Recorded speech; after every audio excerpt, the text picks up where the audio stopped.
Hola a todos y a todas, somos el grupo de las marmotas compuesto por Judith, María y Paula y vamos a exponer el tema número 10 de las asignaturas de políticas de la educación infantil, que se centra básicamente en el autor Pablo Montesino y en las primeras escuelas de párvulos en España.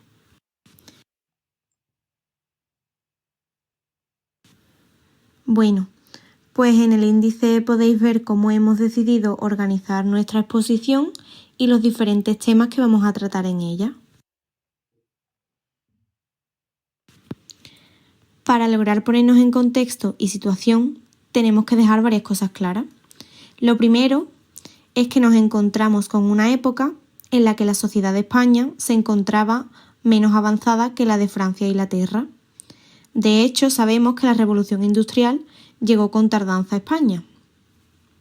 Por lo tanto, la educación quedaba en manos de la Iglesia y a las escuelas iban únicamente los niños más privilegiados, quedando fuera aquellos niños que pertenecían a grupos castos, es decir, diferenciados por su etnia, religión o costumbres, y también quedaban fuera los niños desprotegidos.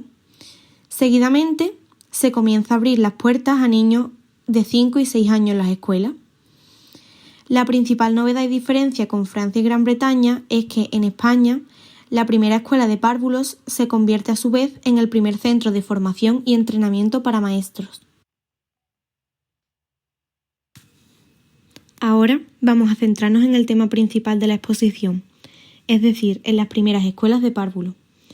En España era algo necesario dar asistencia a los niños para que los adultos pudieran trabajar. Entonces nos encontramos con Pablo Montesino, el pionero de la educación infantil. Nacido en Zamora, cursó estudios universitarios en Valladolid y Salamanca, donde seguidamente se licenció en medicina en 1806. Sirvió como médico en el ejército anglo-español del duque de Wellington durante la Guerra de la Independencia. Fue un diputado liberal por Valencia de Alcántara, en Extremadura, en 1822. Seguidamente, durante el trienio constitucional, fue uno de los diputados que votó en 1823 la destitución del rey. Fue condenado a muerte, por lo que tuvo que exiliarse y emigrar en 1823 a Inglaterra, de donde no regresaría hasta 1834.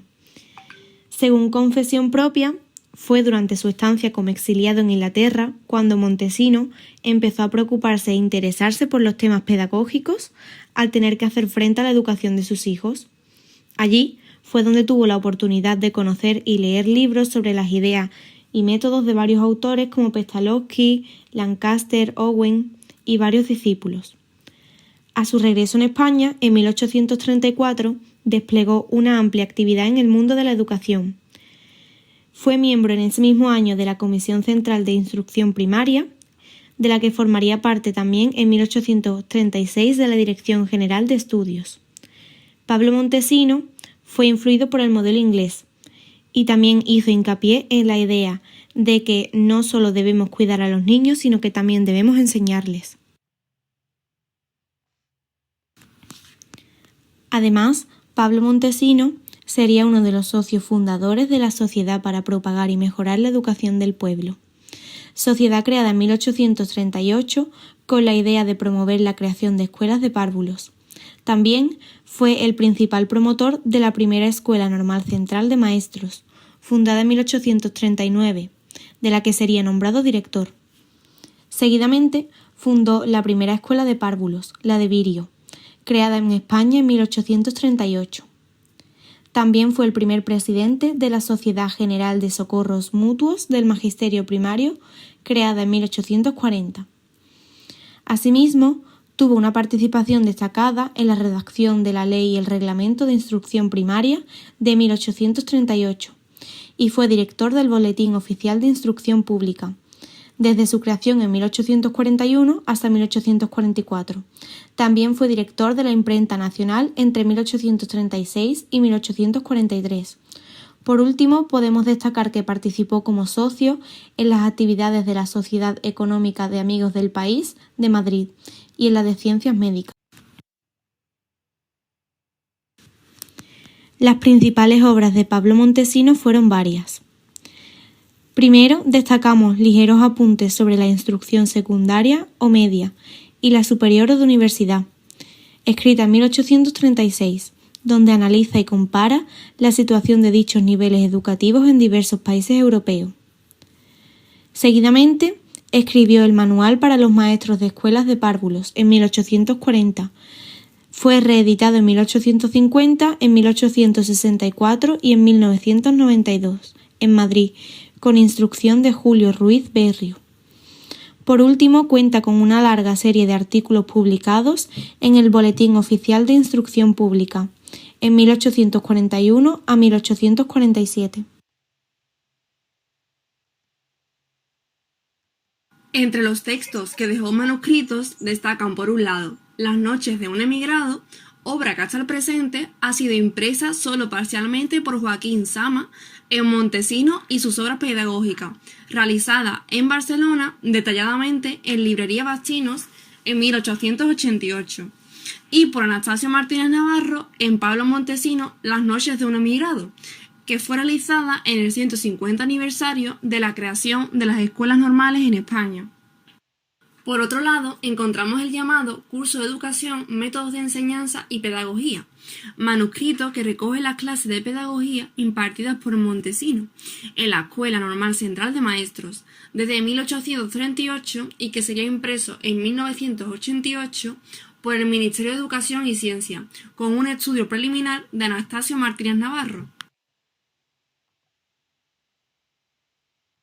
La obra de Pablo Montesino ha sido influenciada por un considerable número de pedagogos, filósofos y médicos extranjeros, pero podemos destacar sin duda las obras de Pestalozzi y de Froebel, como las que han marcado con más fuerza el trabajo de nuestro autor. Por lo tanto, para conocer mejor la obra de Montesino, creo conveniente repasar brevemente las obras de Froebel y de Pestalozzi. Froebel era un pedagogo alemán, fue el creador del primer jardín de infancia en Alemania. Su sistema pedagógico era contradictorio, es decir, se basaba en la filosofía idealista que confirmaba la supremacía del origen espiritual sobre el material. Entendía la educación como el desarrollo del hombre en 4 instintos: la actividad, el conocimiento, la educación artística y la religiosa. Al mismo tiempo, consideraba el juego como uno de los medios más importantes y fundamentales para el desarrollo del niño, con el fin de basar su método de educación en el conocimiento y respeto a la naturaleza humana, y sobre todo del niño y de la niña. Pestalozzi era un pedagogo suizo. Por las influencias de Rousseau, otorga gran importancia a la educación en contacto con la naturaleza, por lo que su primera experiencia educativa consistió en una gran escuela para los niños y niñas más pobres, en la que se combina el trabajo manual con el estudio. Fue también un gran defensor de la necesidad de formar al maestro o maestra no solo como responsable del traspaso de contenido, sino como pieza importante para la educación integral del alumno.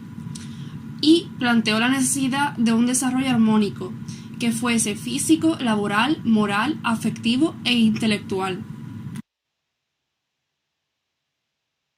Pablo Montesino tenía una gran vocación médica y un constante deseo por la presentación de un planteo de maestros que apoyasen y comprendiesen su misión para llenar dignamente. La educación es básicamente criar a un niño desde que nace, cuidando de su salud, su costumbre y, más importante, de su enseñanza, hasta que éste sea capaz de dirigirse y valerse por sí mismo. Por lo tanto, en el desarrollo y la formación de la especie humana destacan su salud, su moral y sus conocimientos. En la obra Cuerpo sano, mente sana, de esta forma el autor nos plantea 3 aspectos diferentes para la educación y la formación de los niños y de las niñas.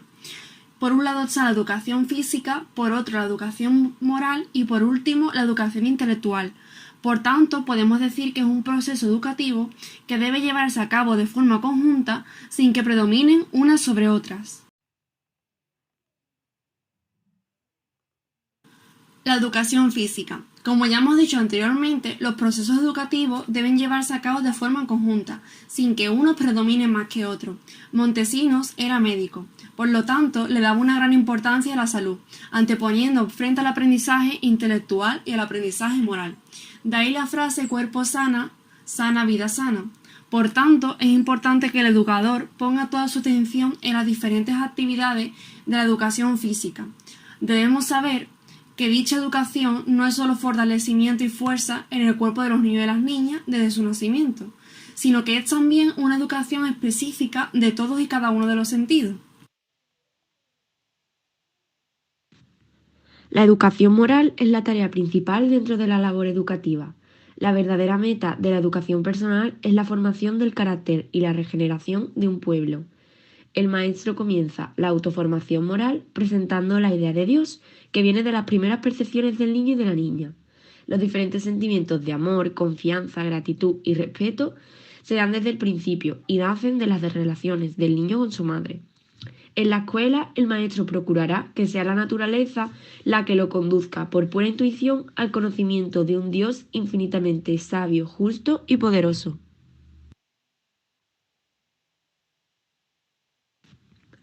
En la educación intelectual tenemos que para Montesino, la educación intelectual no se entiende como la adquisición de conocimientos, sino como el ejercicio correcto y poco a poco más perfecto de todas y cada una de las facultades intelectuales mediante el estímulo y la guía. En este caso, el autor se centra en los diferentes problemas que presenta la alimentación de las personas, el cuidado que hay que tener con la atmósfera que rodea a los menores, a sus alimentos y bebidas, al vestido, al sueño y a la vigilia, a la limpieza y a los ejercicios y los juegos. Por lo tanto, el niño y la niña necesitan la expresión plástica y la creatividad. Es por esto que el aprendizaje es recomendado desempeñarlo al aire libre, donde los niños y las niñas tengan una mayor libertad. Entonces, Montesino plantea la música como vía de expresión corporal.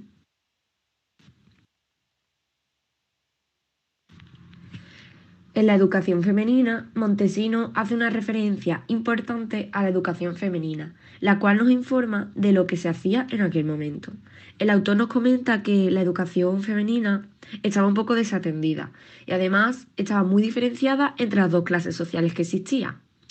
Eso quiere decir que si una mujer pertenecía a una clase acomodada, la mujer recibía una buena educación, pero esta giraba en torno a las buenas costumbres y habilidades de una esposa y de madre, sin atender al desarrollo de sus facultades intelectuales. Sin embargo, si se pertenecía a una clase social desfavorecida, ni siquiera tenían la oportunidad de recibir educación. Por lo tanto, se planteaba la necesidad de que la mujer, independientemente de su clase social, recibiera una educación. Dentro de la organización de la sociedad para propagar y mejorar la educación del pueblo, también se le daba entrada a la mujer creando una junta de damas, aunque sus cargos se limitaban a una inspección de temas relacionados con la higiene y la salud de los niños. Lo mismo ocurría con la profesión de maestro. Aunque se hable en el manual de los maestros, estas aparecen en un segundo plano, encargándose de temas, como hemos mencionado antes, de la salud, la alimentación y la higiene de los niños.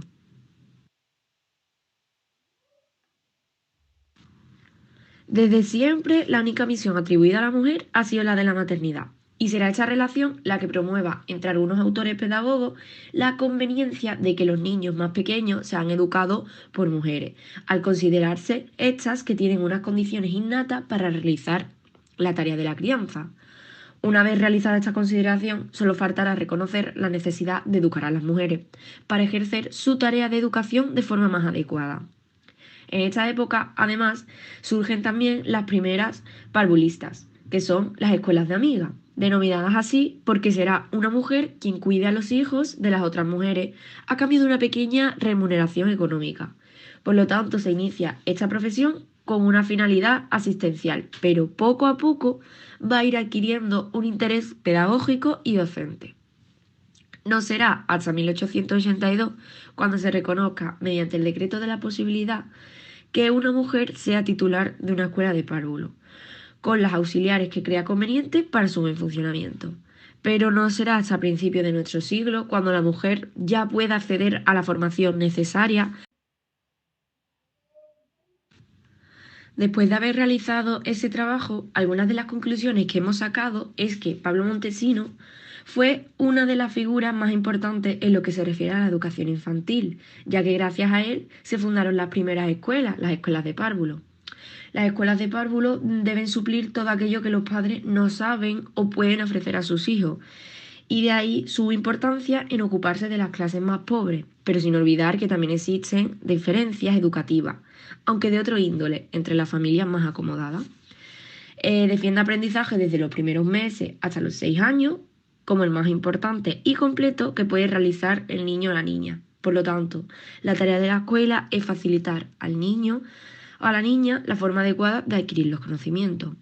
Propone, por tanto, un método tan actual como el de la pedagogía activa, en la que el niño o la niña es el único motor de su aprendizaje y el maestro tan solo es una guía o mediador en el proceso. Personalmente, nos gustaría destacar la importancia de la obra de Montesino, tanto para los avances que se realizaron en su época, como para tenerlos en cuenta en la actualidad. Debemos tener en cuenta que si en el siglo XIX no se hubiese dado toda una serie de cambios educativos importantes en la actualidad, todavía nos encontraríamos con dificultades desde hace tiempo que han conseguido ser abolidas gracias al trabajo de personas que, como Montesino, creyeron en el poder de la educación por encima de otros poderes considerados desde siempre más importantes. Aquí os dejamos la bibliografía de las páginas en la que hemos buscado nuestra información para hacer esta presentación. Y por supuesto, esperamos que os haya gustado.